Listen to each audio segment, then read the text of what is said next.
Hello and welcome to Thursdays at 3. My name is Jen Wyatt and I am here weekly bringing you productivity tips and just different ways to change our mindset around how we get things done. And welcome if you've never joined me live or seen one of my replays. I want to welcome you, and if you have, welcome back. And as always, I love to see comments. Here, look at you, see you, say hi, or look at it later is what I was going to say. So I can say hi back, answer any questions, or just comment any reflections you have. I love that. So feel free to do that in the comments below. Now, as always, my weekly lives are kind of around my blog of this week.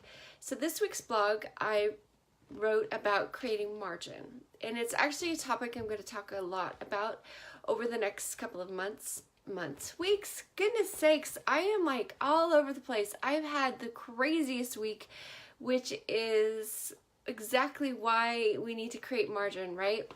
So I am going to talk about what margin is and why it's important today. And then my blog next week, I'm going to be sharing the ways that I've created margin in my life.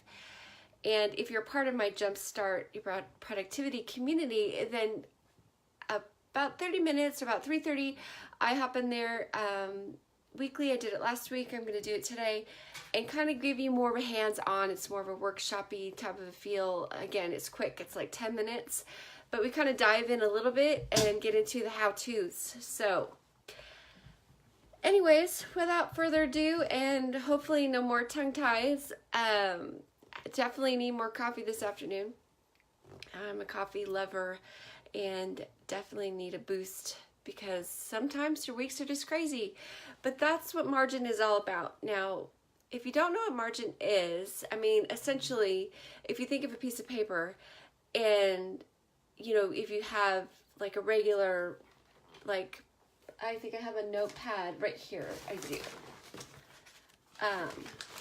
You think of the margin as being along the side, right? You can't really see because I'm having a weird lighting issue today. But so when you're writing on a piece of paper, there's a margin. Of course, it's kind of a guideline, but it gives you some white space in the paper so you don't fill it up. And if you've ever written any kind of marketing copy, or you've written anything and done like a presentation and you've ever gotten the feedback, you need more white space. Again, that's creating margin. So it's important that we create that white space or that margin in our calendars, because as a whole, we create, it's a coaching technique, and I use it too. And sorry, I'm kind of all over the map today, but you know, I'm just go with the flow today for sure. But a coaching technique is to, when you're struggling with knowing how much time you have or understanding exactly why your week feels so full, I have people create what's called an ideal week. Essentially, the first draft is how your life is now, and then the second one is where you want to go with your life, meaning what do you want your week to look like. So it's just a great exercise, because usually when people do it, they have a lot of aha moments because they realize that they're so jam-packed with stuff and things to do that it's no wonder that they feel exhausted. Again, I jam-packed my week a little bit, though I did actually manage to take a nap today for 20 minutes when I feel tired and I work from home.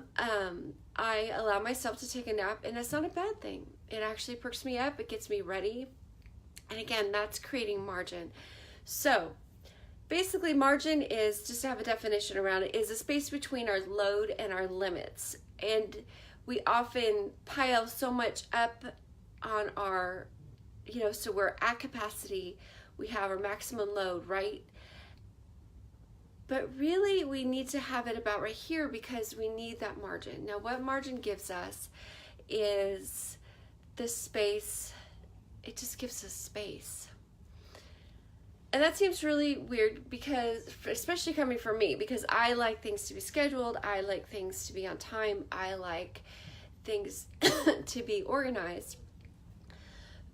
But when you give yourself room, and actually I've been practicing this for a while because I used to be so packed full of stuff that at the end of the day I would only get to half of what I had jam-packed into there, and I would feel frustrated. I would feel like I didn't quite measure up, that I wasn't achieving enough, that I wasn't perfect enough, right? So as part of my perfectionist, shedding of that perfectionism, which I've talked about before, I grabbed this concept of creating margin without really knowing what it meant. But essentially, I always called it padding time. In the corporate world, I would say this project is going to take 3 hours, when in reality I knew it was going to take about an hour, but it was giving me time in case something happened, in case something took longer than I thought it would, in case a problem arose, in case of, all these things that can pile into our life. And again, it helped me from being overscheduled. It helped me actually, if they thought it was coming in at 3 hours and I did it at 2 hours, then they saw this, wow, you over delivered, and again, it's not lying, it's not being manipulative, it's being realistic, because sometimes, even though I thought it would take an hour, it took 3 hours, and then I was delivering on time. So again, it's creating margin by padding our time around the things that we have to get done. It's creating margin, and I'm actually going to talk about 3 different ways that you can, 3 different areas of our life, really, and just kind of talk about ways that we can have and add margin into these areas in our life. Now, the first one is personal time, and like I said, I allow myself to take a nap, not a long nap. 20 minutes is perfect. On days that I'm feeling particularly tired. I mean, I love to drink coffee, but it makes no sense for me to load my body up with caffeine when I'm feeling tired, when the answer is simply to rest. And sometimes I don't sleep. Sometimes I just close my eyes. That's margin. I have morning routines, personal morning routines. I have personal evening routines that are pretty unwavering. Like, I will go out of my way to protect that time because I know that it gives me margin in my day. It gives me time to transition from my busy day into my restful evening, and then it helps me sleep. Like, before I started practicing, especially evening routines, I suffered from insomnia. I was up all hours of the night. I would go to bed late and I would get up early. And when I started adding this personal time into my evening, it really helped me unplug, it helped me unwind, it helped me relax into sleep mode. And then the other margin that I created is my morning time, where I specifically spend time in quiet time, in meditation, in working out, and taking a moment to read. I love to read, so I also have margin. I have reading time in my day. That's creating margin, because I could be so scheduled in my activities and tasks and goals that I could completely forget about things that help center me, help ground me.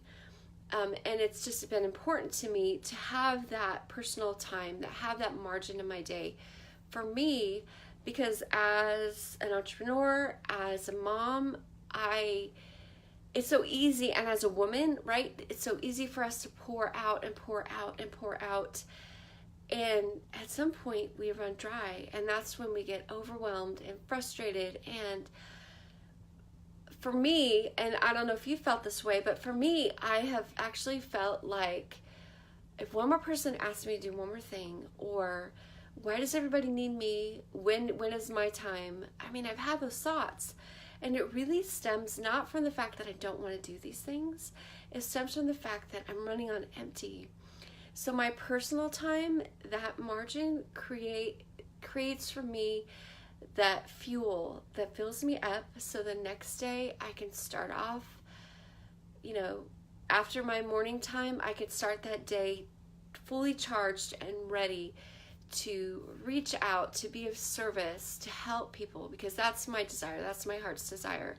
And when I start feeling crabby and empty and I can't pour out, then I'm not really following what I'm called to do. So it's in my best interest to protect my purpose by having that personal time, having that margin in my day. And family time is the second one. So family time is important. I probably don't need to explain this, but often we just flow from our day to day to day, and we don't create time, we don't create space and margin for our family. When I'm working at home and my kids are home, I have one that lives at home right now, and I have one in school. And it's summer.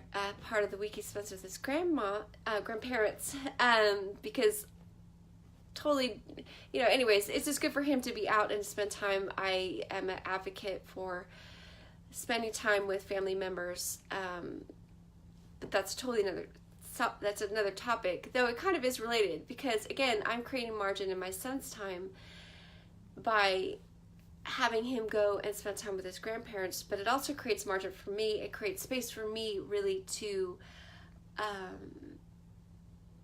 get more work done and to not feel like, he's over here.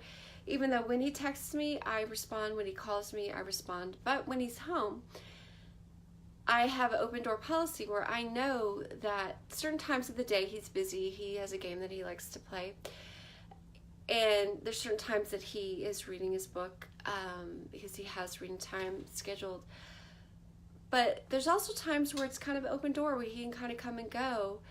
And I haven't so scheduled my tasks in my business that I don't allow for that. Now, oftentimes we allow that to overrun our day, like as moms, right? We're so busy taking care of the kids that we don't put margin for our business. I'm kind of I'm a overachiever and I'm a workaholic, so I do the opposite. But it's been really great, because there are times where my son has said, I know it's a Friday and I know it's a work day, but there's this movie that I really want to see. Can we just go see it? Or can we sit on the couch and eat popcorn and watch a movie at home? Or can we play a board game?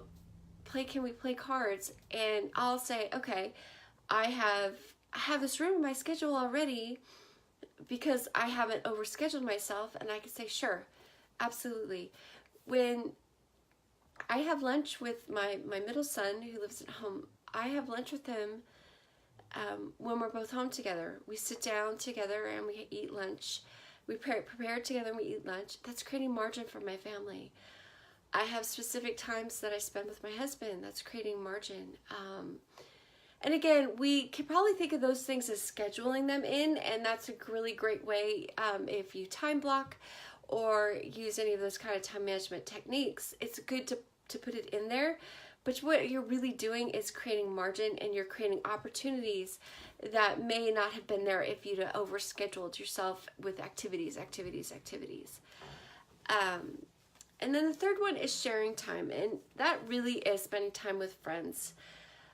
I love my family, but sometimes it's good just to hang out with friends. It's good to connect.